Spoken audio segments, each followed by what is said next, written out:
a bit different today. Is that okay? Because here's an important thing that I want to say. This is what I've got. Okay, you ready? Here is, okay, how to solve the Middle East problem.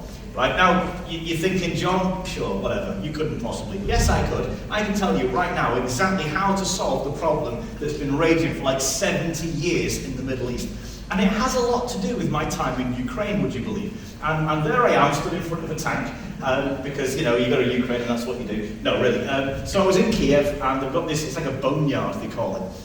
Where they've got all these old tanks and planes and helicopters and all kinds that are just kind of rusted from the Soviet days. And you can see here this one's been painted with flowers. Isn't that wonderful? I have a feeling this has now been actually pressed into service and is actually being used in the war, because they've been doing it with the old Soviet ones. But at the time it was just a nice monument, because I went over there and I did a lot of sightseeing, and I spent a lot of time working with friends in other churches over there.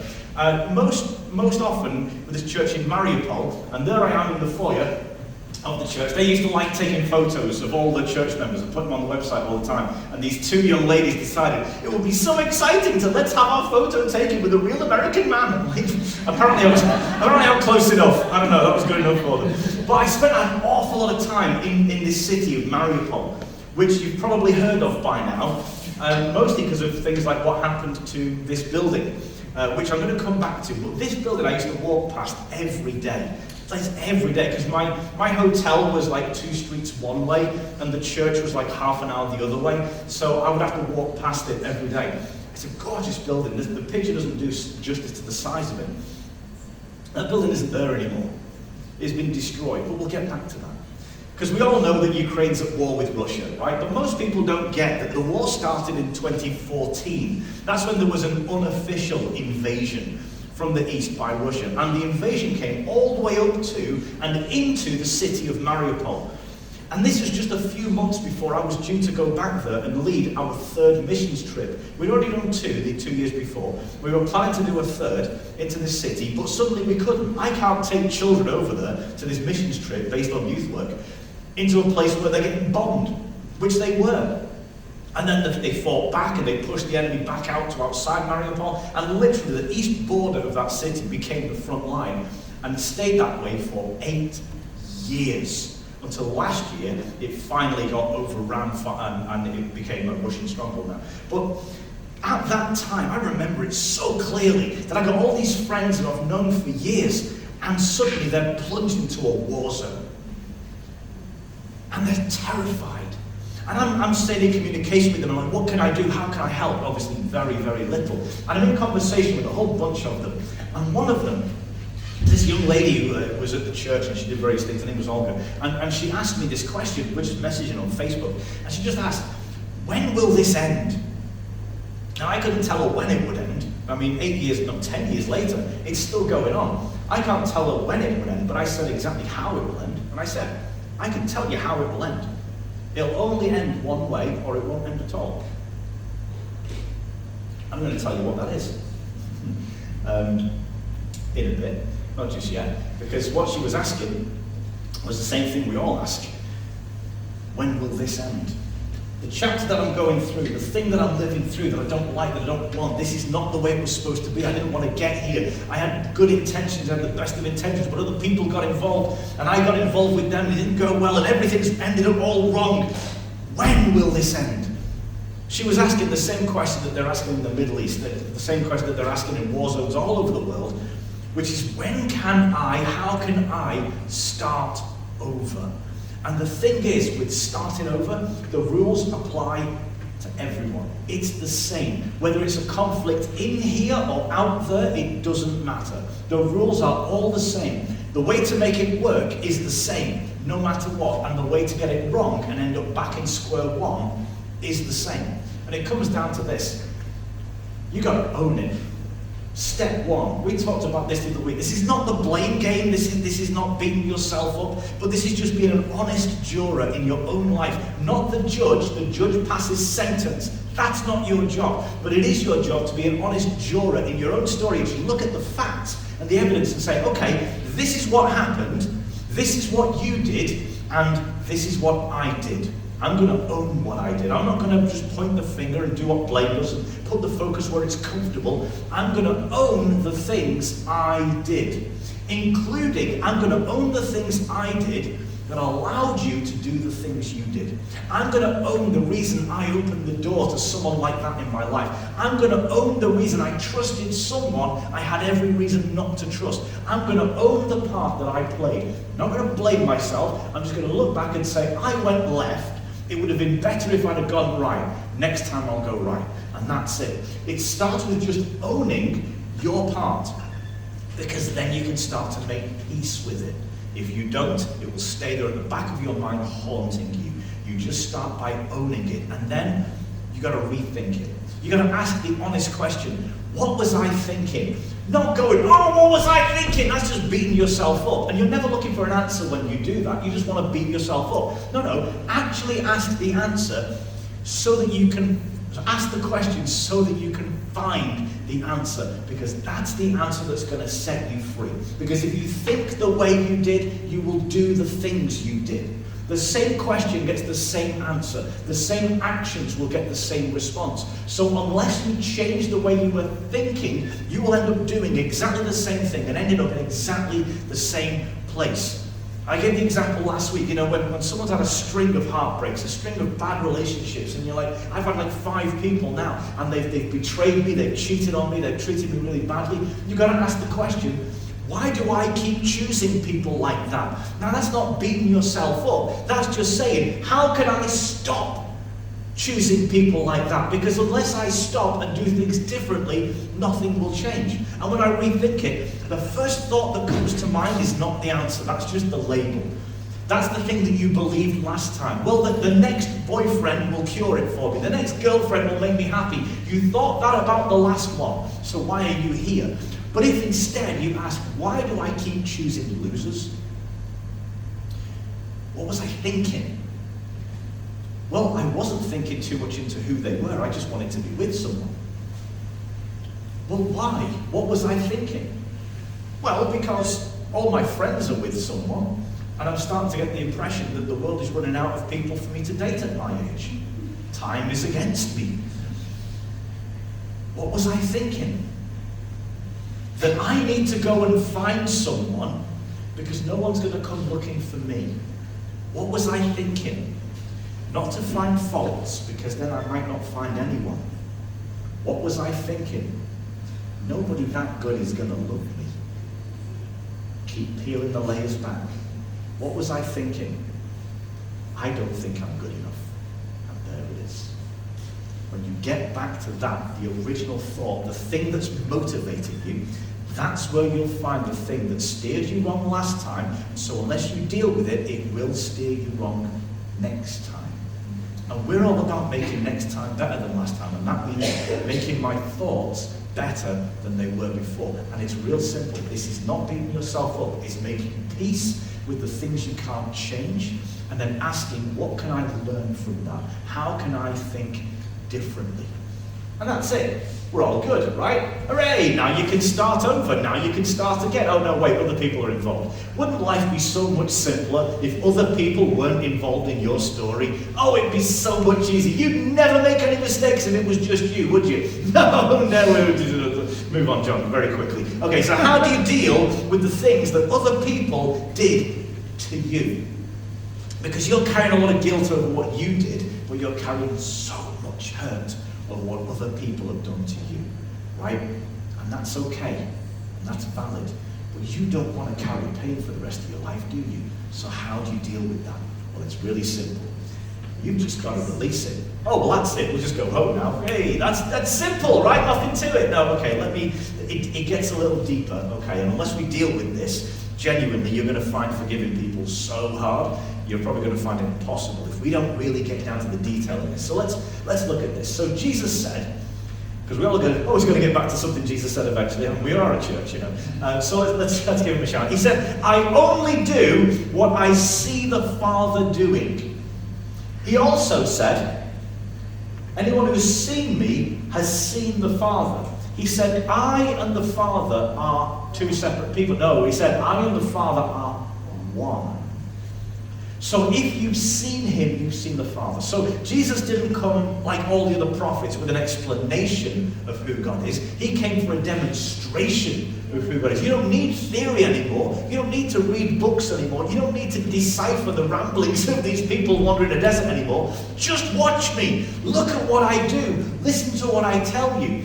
And he said this, and this is crazy. He said, for as Jonah was 3 days and 3 nights in the belly of a huge fish, so the Son of Man, are you getting that? Me like him, so the Son of Man will be 3 days and 3 nights in the heart of the earth.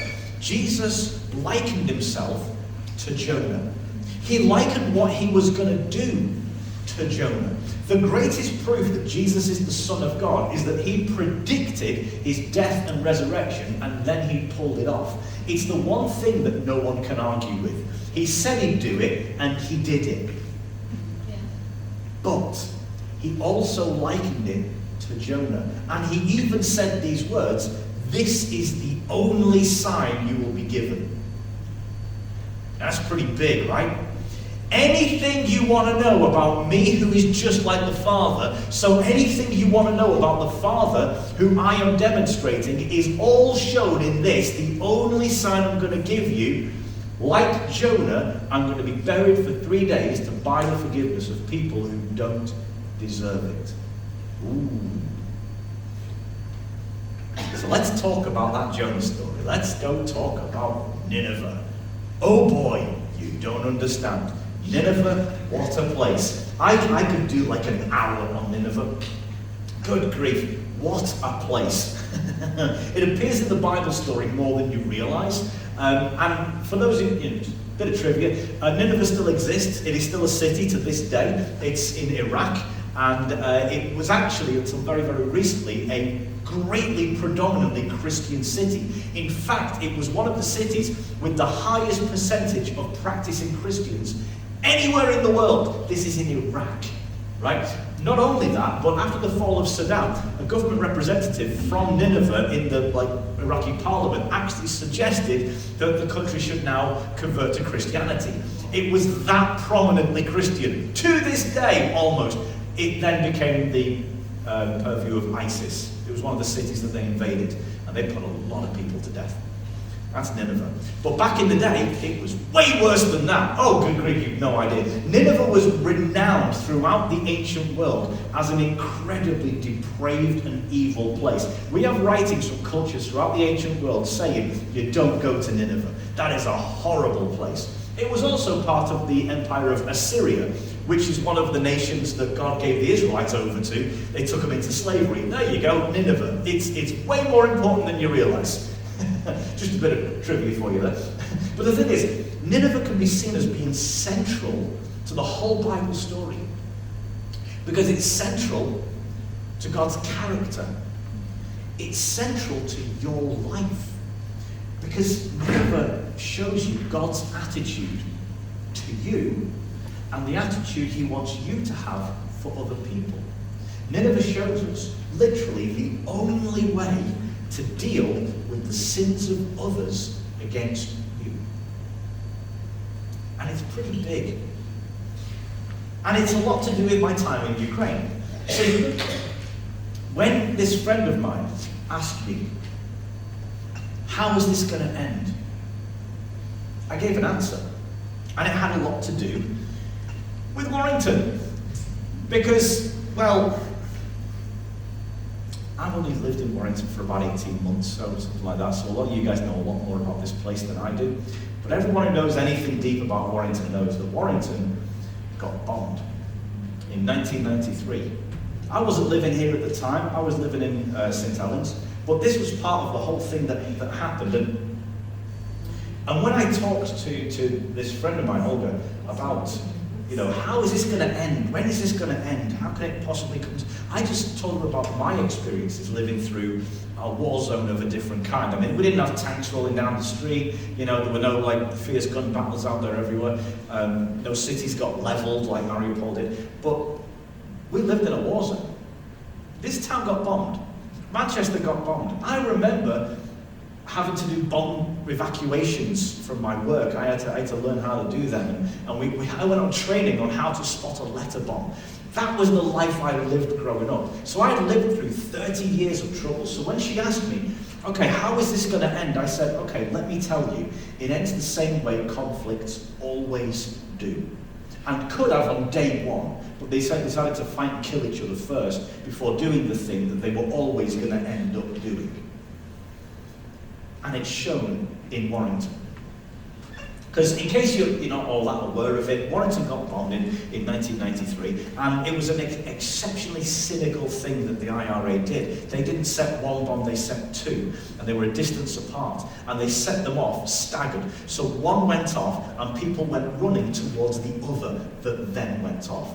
It was an act of evil. And people died. Specifically, 2 children died. Shout out the names if you know their names.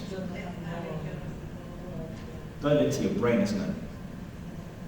These 2 children died. How would you be? How would you be if your child was cynically killed by people who are angry about something that is nothing to do with you? No one in Warrington had a vote on whether Ireland gets to be unified or separate or whatever. No one here has anything to do with it. Most people in England don't care. We don't give a monkeys, but do whatever you want. It's nothing to do with, it's certainly nothing to do with these 2 children who are no longer with us. And I'm in the process of becoming a father. I can't even imagine what that would be like. No parent should outlive their children. And I remember there was a groundswell of anger, real rage about this. So many people calling for blood, calling for revenge, calling they have to pay for this.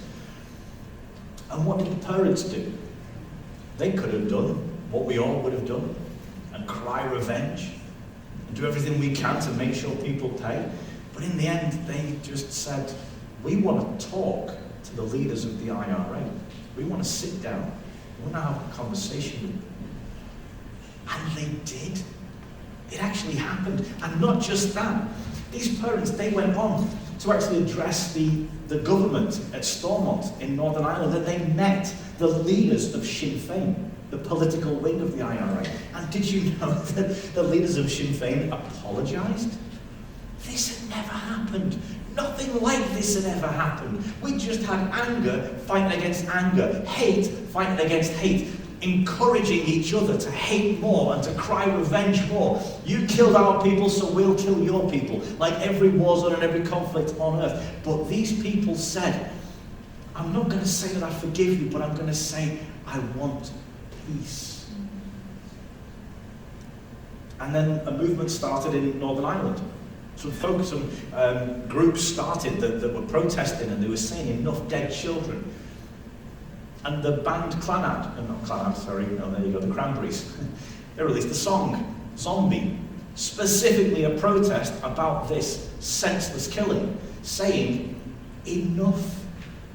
At what point are we going to stop sacrificing our children for things done to our parents? And the groundswell took off. And I encourage you, go and have a look at this. Look it up on Wikipedia or Google it or whatever. You'll find that this happened in 1993. And when you look at the history of the Troubles and when it came to an end, and when the peace process started, the beginning of the end, you will say that all sources say that it was 1993.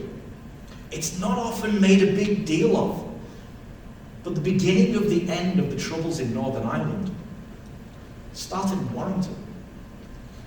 Right around the corner, where that memorial is that you've walked past a bunch of times. You probably knew it was to do with the bombing, but did you know that those children's lives brought the end of this? Wouldn't it have been better if they hadn't had to? And yet, what you see from their parents is the only way to deal with people's sins towards you. There is only one way. You have to let go. And I know, it's so counterintuitive. How could I possibly let go of something like that? How could I possibly be okay with it? I'm not saying be okay with it. I'm saying let go, because you've only got one choice, which is you let go or you hold on.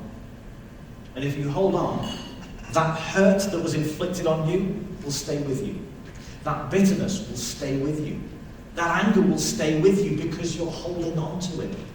what you will do is carry all the worst aspects of it and receive no peace. Holding on will not fix it. It will not change it. It will not change anything, and it will not change you.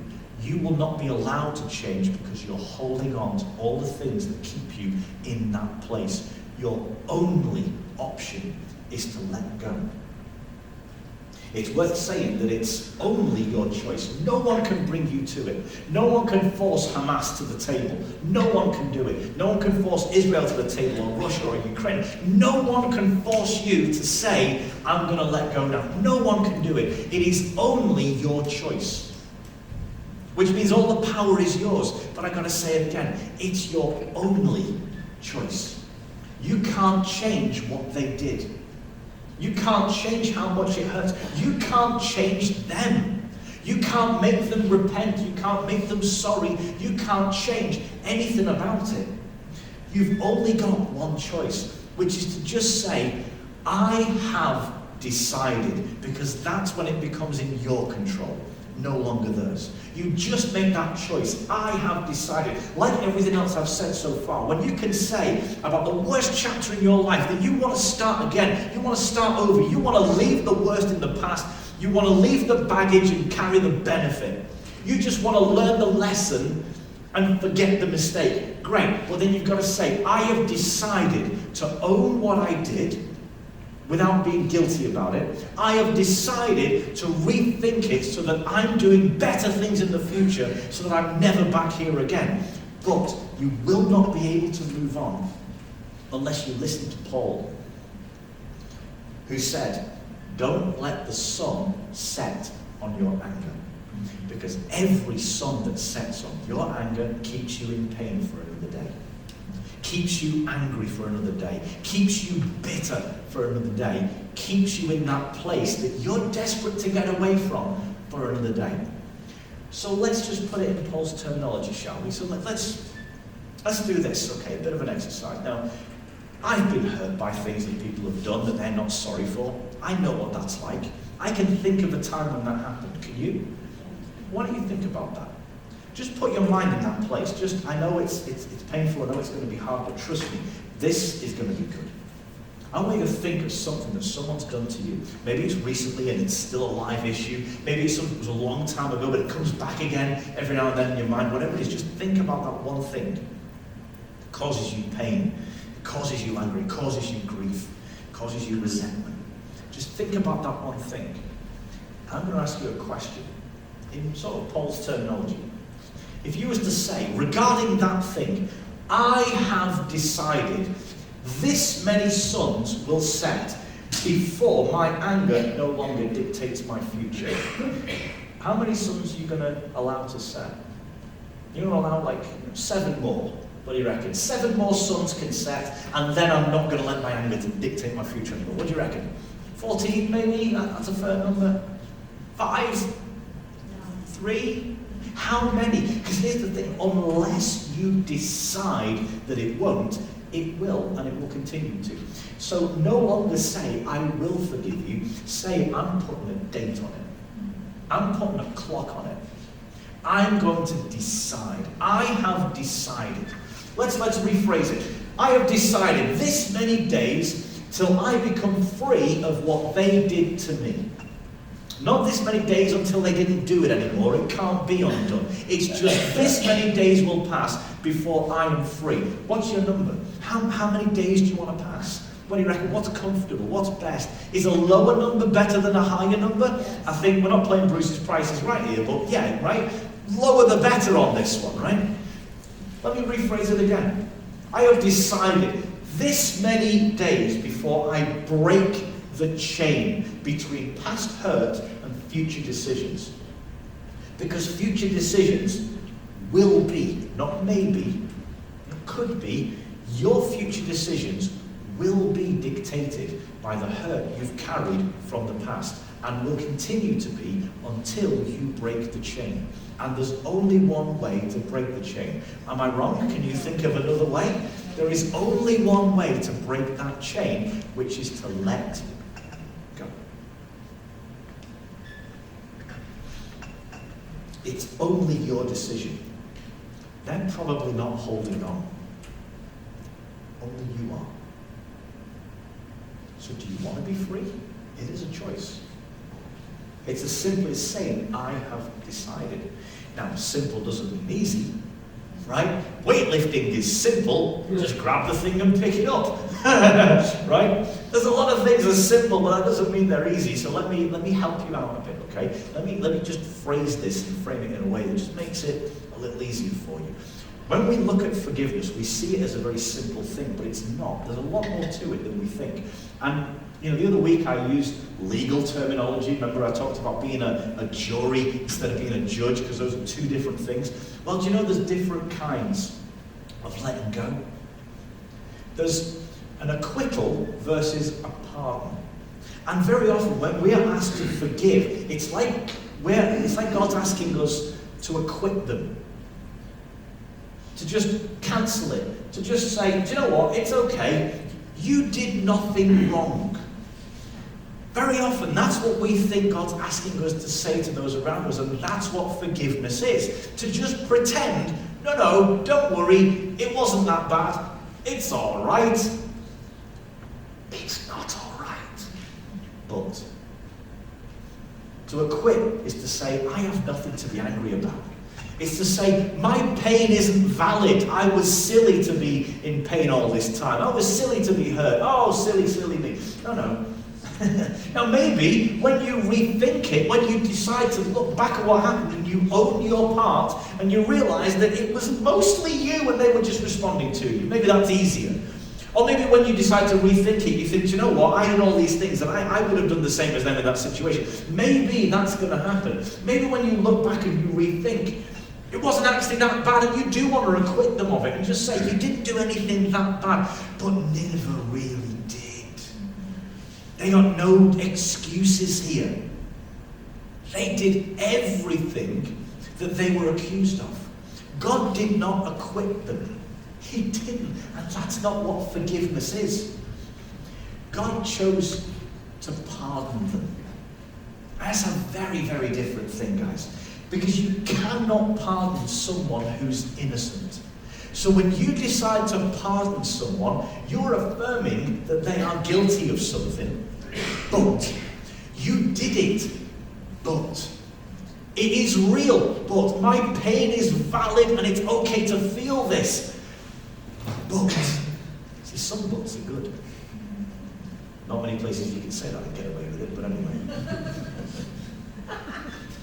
You see, if you're not willing to pardon them, then you're waiting on them to change before you can be free. And how's that going for you? You're putting your peace and your peace of mind and your freedom on their schedule and their choices. So what if they're never going to be sorry? You're never going to be free? You see, you need to divorce the two. You need to separate the two.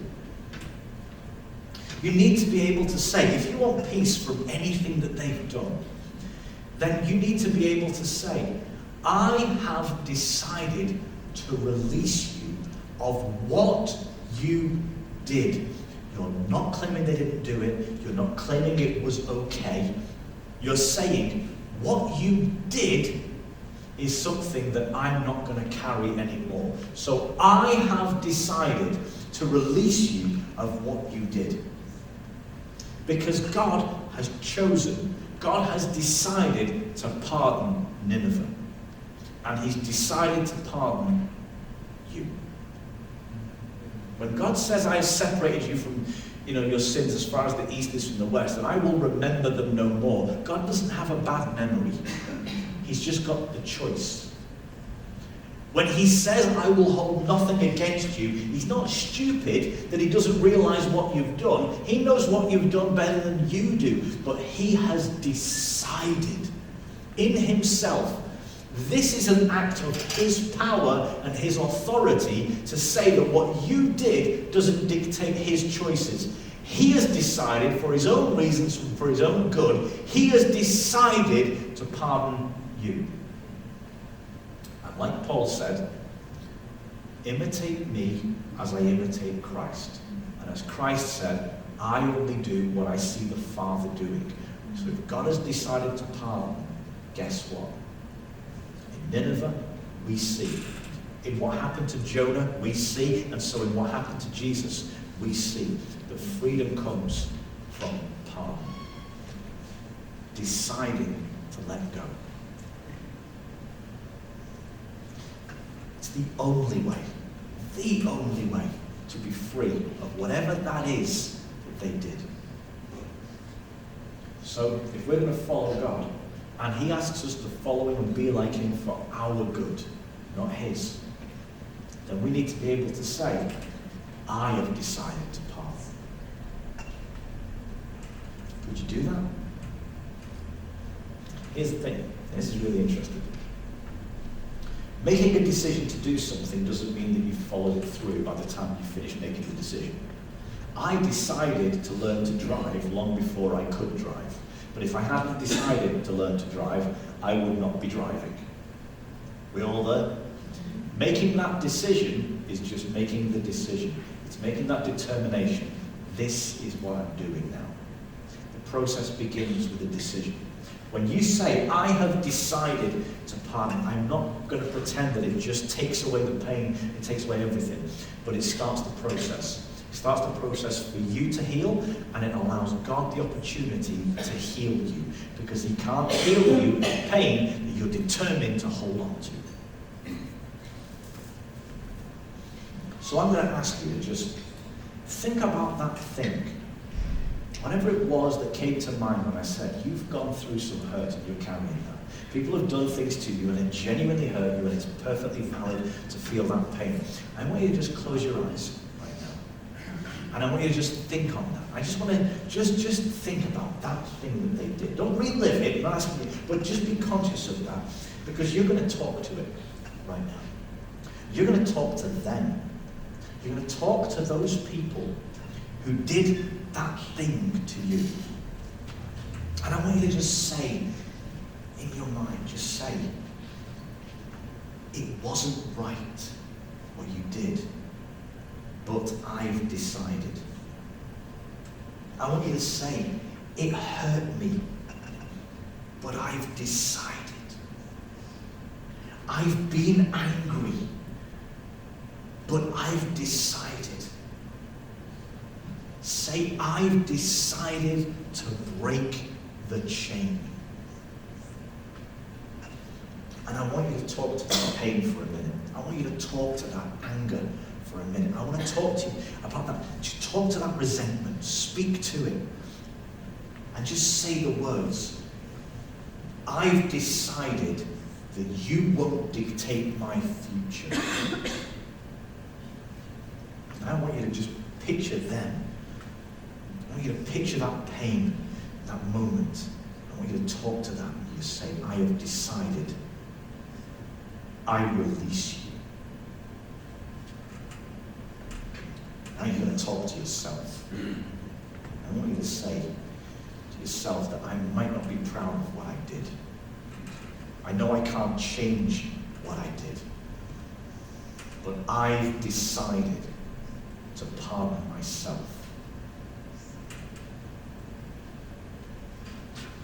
And in that moment, I'm just going to ask, Father, will you bring healing to those who need it right now? Father, will you bring freedom to those who need it right now? Father, will you bring relief to those who need it right now? In Jesus' name, everybody said, amen. You're probably going to have to do this a few times. You're probably going to have to face up to this and just decide that your decisions are bigger than your pain, they're bigger than your emotions and your feelings. Even though you're feeling this, you're going to decide. Not it was okay, not it's understandable, not it wasn't that bad, but just to decide, I'm breaking the chain. I'm releasing you, I'm leaving you in the past. You will not come into the next chapter of my life with me.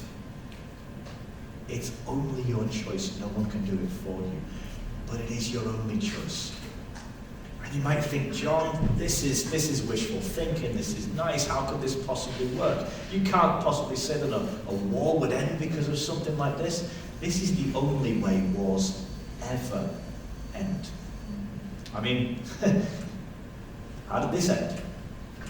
In South Africa, where a man who'd been in jail for 27 years without any justice, back-breaking work, he was almost worked to death.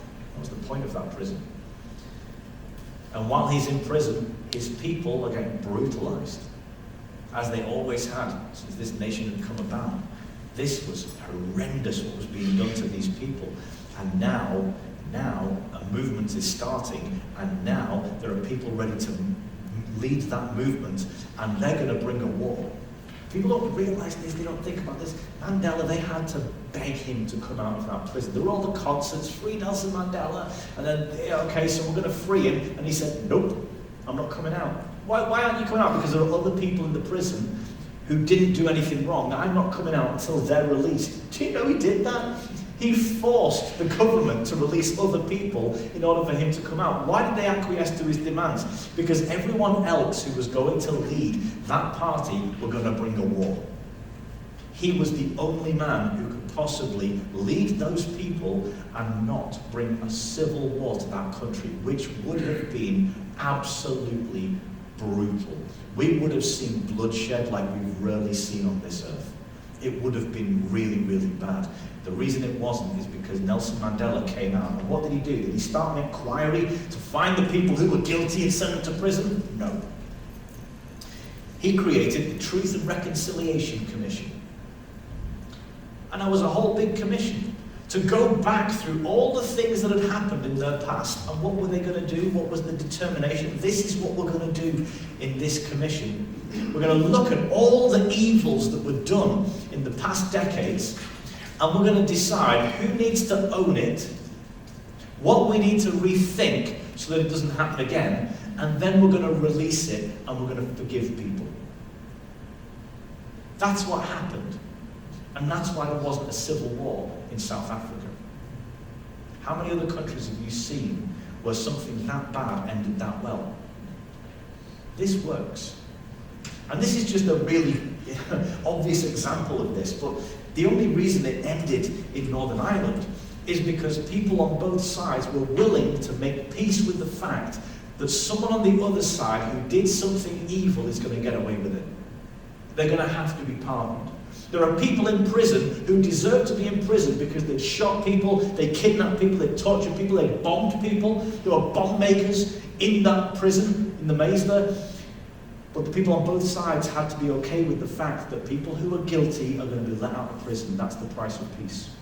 If we keep looking backwards and saying that there needs to be revenge for the past before we can get to the future, they would never get to the future. This is why I say this is how conflicts end. It is the only way they end, is when people on both sides are willing to value the peace of the future over justice for the past. When people are willing to say that I will not sacrifice my children's tomorrow to pay for my parents' yesterday, then you have peace. And you go look at it. Any war that ends in any kind of dialogue, which is pretty much the only way they ever end, it always ends with people on both sides saying, we will think of the future, we will not think of the past. That's it. That's the way conflicts end. And so, when my friend asked me, when will this end? That's the answer I gave. I can't tell you when, but I can tell you how. It will be when people on both sides are willing to let go, to release each other, to pardon each other, and instead to move into the future. Starting over means letting go of the past. You cannot move on and hold on. You can't do it. So, do I have the answer to the conflict in the Middle East? Yes. Will it happen? Don't know. Not my choice. It's only their choice. But when they value their children over what happened to their parents, then it will end the same way any conflict ever ends. So let's talk about the conflicts in you. When will this end? What you're going through right now, when will it end? Well, it will end when you follow the same process that works everywhere else that we've been talking about since the start. If you want to start over, if you want to end the worst chapters of your life, you want to bring it to a close and step into a better tomorrow, a better future that God has plans for and He's waiting for you to catch up. When you're ready to step into that, you're going to have to do the same steps that we always do. You're going to have to ditch the myths that we talked about in week 1. It happened once, it won't happen again. Yes, it will, and you know better than to believe that. Oh, but I know better now, so therefore it will just automatically be better. You know that doesn't work, and yet we keep believing it. And then there's the one myth that we believe that keeps us rushing into the future. Time is against me. No, it's not. Time is your best friend.